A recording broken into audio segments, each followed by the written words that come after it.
จะตุปัจจัยไทยวัตถุทานทั้งหลายมันภูมินี้มาจากถวายเป็นทาน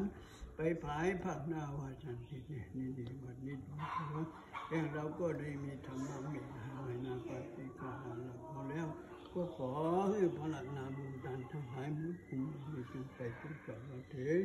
ยามผู้ที่เล็กได้บริจาคในผาจะจัดเป็นยังข้อผีข้อเดินข้อวันข้อยามข้อเจ็บข้อไม่ข้อไข้ข้อหนาวข้อเมื่อรับเมื่อตื่นข้อเมื่ออย่างเมื่อเดียวข้อเมื่อเหลียวเมื่อพอข้อตามนาเลยตามหลังข้อเมื่อขึ้นบ่หันข้อเมื่อวันบ่รู้ข้อเมื่ออูเมื่อจ๋าข้อนาต่างๆก็จุกคือกับกายมาเป็นโฉมาตัวใดมาเป็นโฉมาแล้วก็จงนำมาเสียง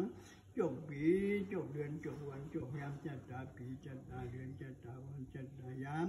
อายุปีอายุเดือนอายุวันอายุยามตั้งแต่กาลบัดนี้ปีนี้เดือนนี้วันนี้ยามนี้เป็นต้นไปอยู่ก็ขอให้มีใจ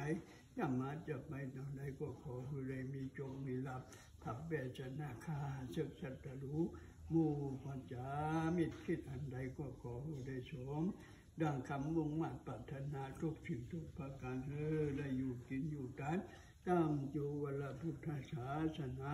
แต่องค์ชาลีสัพพัญญูพระพุทธเจ้าปฏิญาณยืนยาวนานนักนุสุจังมียังชาลีลิสัพพิติโยวิวัชันตุสัพพะโลกโควินัสสันตุมาเตภวะตุจานโยจุกิติขายโยโภภาวะอภิวาทนาสิจังพุทธาปัจจายโนจัตตาโลธรรมะสันตุอายุวันสุขังภะลังสาธุสาธุ